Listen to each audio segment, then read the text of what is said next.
Hey guys, what's up? So, I know I'm late posting this video and of course recording it, but I can easily explain why. And it's not just because, well, I got busy or distracted. It's, no, life decided to throw up at my family and I, and things have just been batshit crazy. And, so, where to begin?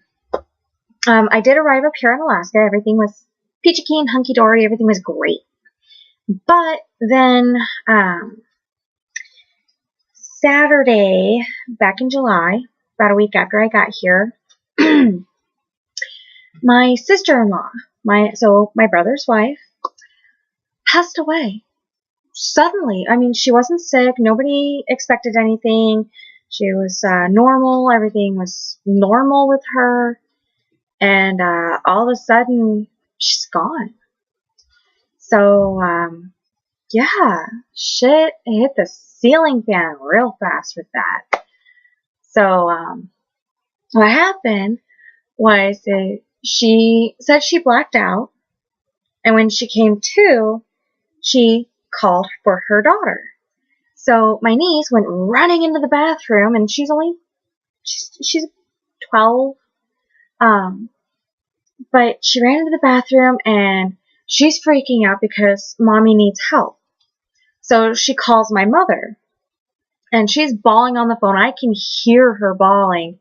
So I quickly put everything that I had out away. I threw my shoes on and I knew we were getting ready to leave and that it wasn't going to be just my mom leaving, that she needed me there too. So we both ran out the door. We didn't think twice. And we're like hauling it on the frickin' roads. We're speeding. That's how serious everything was. And we get there and she's like, I really think I need an ambulance right now. I'm pretty sure I'm going to need an ambulance. And after assessing the situation, we're like, shit, she really does need an ambulance. So my mom's trying to take care of her. I'm on my niece's phone trying to call the paramedics to get somebody out there to help her. And they get in there. They have to assess everything. I mean, if you guys have never been hauled out by an ambulance or ever had to call 911 for an ambulance, you wouldn't know. But they have to assess everything to make sure it's okay to even move you onto a stretcher, let alone put you in the back of an ambulance. So there's a lot involved. And I would know. I've been hauled out twice by ambulance for my heart. So they're trying to get everything figured out. My niece is flipping out. She's bawling. I mean, full on tears running down her face. And then she's like, well, I need to go tell Caden. That's her little brother. And we're like, no. Wait. Do not tell him. Do not tell him. Well, the fact that he was playing at the house behind theirs, he saw the ambulance. So he's like, what's going on? Is everything okay? So he came home. And it's like, well, shit. And he's only 8. So there's that. And she starts telling him everything. It's like, hold on. You can't tell your brother all this stuff right away. And so she had already let the cat out of the bag. He started bawling. He's like, I want to go see mommy. I'm like, you can't. You can't see her right now. The paramedics are trying to take care of her. So we're trying to deal with all of this, and then, we finally got the kids to calm down. And I finally was able to, barter with my nephew and be like, okay, as they take mommy out to the ambulance, if you want to say goodbye before we go see her in the hospital, and so you can go see her again, we'll ask the paramedics, make sure it's okay first.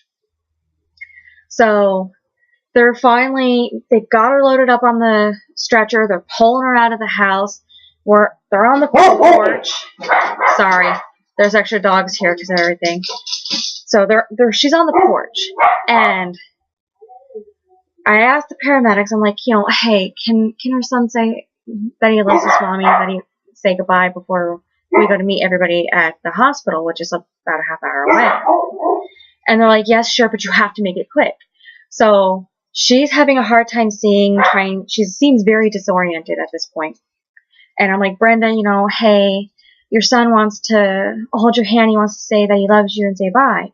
So I had to grab her hand, bring it over to him, and then he held her hand, and he's like, Mommy, I love you. I love you, Mommy. Please don't leave us. Please be okay. And she's nodding her head, trying to say, hey, I'm going to come back. I'm going to come back. And then they get her down the steps after her kids said goodbye. And while they're trying to get her down the steps, she rolls onto her back. Her eyes roll into the back of her head. So not only do her kids see this, but so do my mother and I. And the kids scream bloody murder like little banshees because they just saw what they saw. And we're having to cover it up in hopes that the paramedics can get her in the ambulance and resuscitate her. So, that's what we're trying to do. We're lying. We're like, it's okay, it's okay, it's okay. Mommy's going to be fine. Mommy's going to come back. Don't worry, don't worry. Oh, that was a big lie. I felt really, really bad having to tell them that. But at the same time, sometimes you can actually resuscitate and get somebody back. I mean, you never know what the circumstances are until they actually get to the hospital. And then, then you can find out more information there. But, I mean, that ambulance was sitting there in the driveway for so long. We're thinking to ourselves, is she okay? What's going on? Why haven't they left? So we ended up telling my niece and nephew, so my mom's grandkids, that the reason it was taking so long, it was a good thing that they were taking so long to leave. When in fact, she had walked past the ambulance and peeked through the windows, and she's like, I saw them doing CPR on Brenda. I don't think this is good. And it's like, oh my gosh, what do I tell the kids? This is their mother. And the hardest part for these kids is my brother back in 2009 was in an accident while serving our country in Iraq. So he has a traumatic brain injury. So he's not all here. He's there, but he's got his moments. But it made things difficult, made life very difficult. And now, the thoughts of, well, is Mommy going to make it or not? That was a big question. So my mother had the honorable task of calling my father and letting him know so that way he could find a way to tell my brother that, his wife just got taken out by ambulance. We need to go to the hospital ASAP. And my dad raced from the workshop where my brother and my dad were to my brother's house. And my dad's arguing with the paramedics, trying to say, hey, that's his wife. Can you let him ride in the ambulance? And they're like, no, just go. You need to get out of the way. And we're like, but can't he ride in the back? And then, after we put two and two together, it's like, she's gone. That's why they're not letting him in there. So we get to the hospital, and my dad and my brother were already there before my mom and me and the kids arrived. And they had to tell us the horrible news that she had passed away. And apparently she passed away right there when we saw her eyes roll into the back of her head. She was gone. That was the definitive moment where she left us. She's at least no longer in pain. I can say that much. But all of this was super hard, and it's been very, very hard on everybody here. I mean, oh my gosh. My brother and his kids have refused to go back to their home because that's where Brenda had passed away. And that's fully understandable because, they have so many memories of her there, and it's very hard. It's very painful for any of us to be there. So there's all of this. So my parents, everybody's staying with my parents right now, including myself, and it's kind of hectic. So, my parents, they've only got the one spare bedroom that I'm in. So they had to hook up the camper, pull the camper around to their driveway, and that's where my brother and his kids have been sleeping. So there's 6 people in this itty bitty little house and 7 dogs, including myself and my 2 critters. So this is a very, very hectic, full house in this itty bitty little house. So we've been in the process of trying to find a bigger house for everybody to live in, because my brother has decided with his brain injury that it would be better if him and his kids live together with my parents, so that way my parents can help him and help him with the kids wherever that need may be. That's what they're going to be there for. So we're dealing with all of this. And I mean, oh my goodness, the kids could start school within about a week and a half. So we're trying to get them ready for school. We're trying to meet with all of their teachers and counselors to inform them that, hey, this is what happened before school started back up. This is what they're still dealing with. So if they act out, it's not that they're trying to be bad. It's that their mother passed away. And I mean, in all of this, it's been really, really hard. My nephew told my mother the day after his mom died that he wished it was his daddy who passed away, not his mommy. And that for me is just heartbreaking because, you know, I almost lost my brother once with this accident of his while he was serving in Iraq. And to know that that's how his son felt was very hurtful. I mean, we almost lost him. We had to fight tooth and nail to bring him back because the doctors were trying to tell us that you just need to pull the plug. He's never going to come back. He's brain dead. And we're like, no, absolutely not. You're not even giving this boy a fighting chance. He's there. So if it wasn't for us fighting for all of this, my brother wouldn't be here. And then both of these children would be without their mother and father at this point. So, I mean, this has just been so flippin' crazy out here. So not only have I been helping out trying to take care of my niece and nephew, I've been trying to help my mother because she is stressed to the max, and so am I. I'll be honest with y'all, I'm super stressed with everything. I've been also helping my brother and my father run the family business because that's what Brenda had done in the past. That was her job. So I'm trying to help with that. We've got all these animals in the house. We're trying to find another home. We're trying to get the kids ready to go back to school.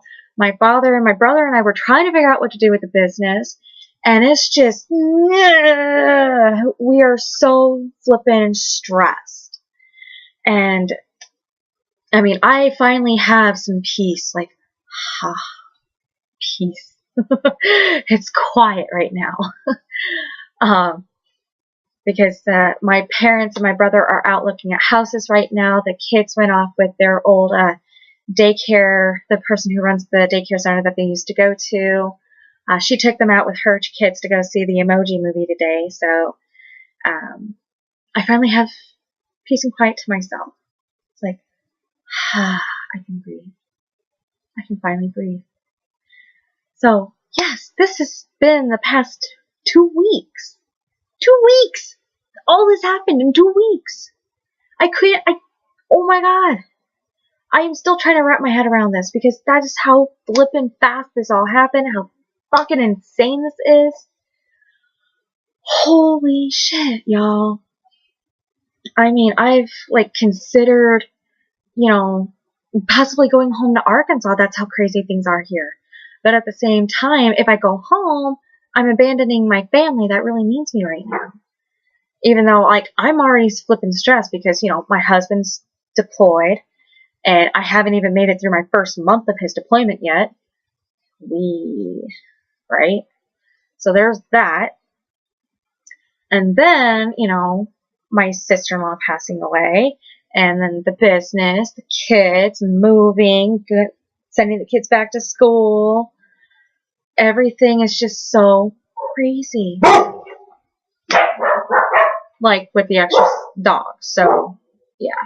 I'm sure you guys have been listening to the dogs bark, and I'm very, very sorry, but, yeah. So, this has been my life the past few weeks. The relevance, I guess, to this journey is, eating. Because I have been so stressed out that it's made eating very, very difficult. And I know I have to eat, I have to keep up my protein, I have to keep up my fluids, and I have just been so stressed that I haven't. I just really have not been able to keep up with any of this. And I know, shame on me, but it's hard. When you are that stressed out, food and fluids and whatever else, just, it doesn't go down easy.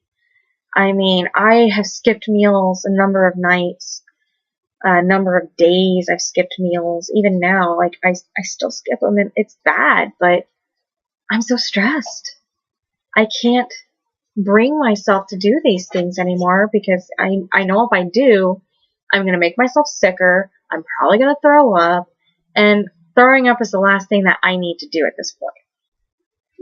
Because of, itty bitty stomach from surgery, we can't really throw up because it's not good if you do. So, yeah. How's about that? So, yeah.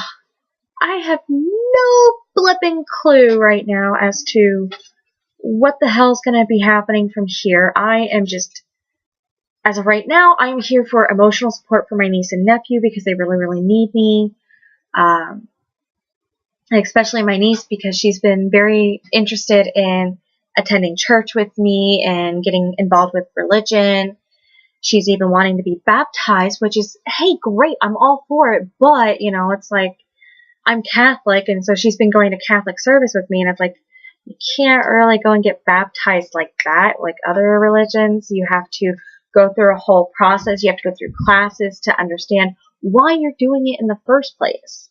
And then you have to go through First Communion and all this other stuff. So there's a lot involved, and I'm trying my damnedest to help her and get her through all of this, just because, it is hard. It's very hard, especially for someone so young. And after everything that she's been through, it's like, she really does need it. As much as I like, kind of going alone to get my relief and me time, she also needs her time too. And for me, I'm willing to do it because she needs it. She needs guidance, especially during this dark phase of her life with her mother being gone. So yeah, if any of you guys are religious prayer people, definitely send my family prayers, especially for those kids. Those kids mean the world to me, and to see them going through this and to see how they've been responding and the things that they've said, it's heartbreaking. And, I feel so horrible for these kids. I feel horrible for my brother because that was the love of his life. And, she was like my sister. She's been around since I was 14. And to me, she was like the sister I never had. She was an older sister for me. The only sister, be it sister or sister-in-law, she's the only one I had. And, I know I've got like my best friend sisters. I've got my Sensi sisters. But she was family. She was, married in, but she was family. And the next one I'm ever going to get is whenever my husband's brothers decide to get married, which God only knows when that will be, because one's 12 and the other's antisocial. So I don't think that's going to happen anytime soon. So yeah, just keep my family in your prayers, you guys. If you guys have any words of wisdoms for those kids, they could really use it. I've been trying everything I can think of, all the words that I can think of, all the prayers I can think of, scriptures, everything I can think of to help ease their pain and burden.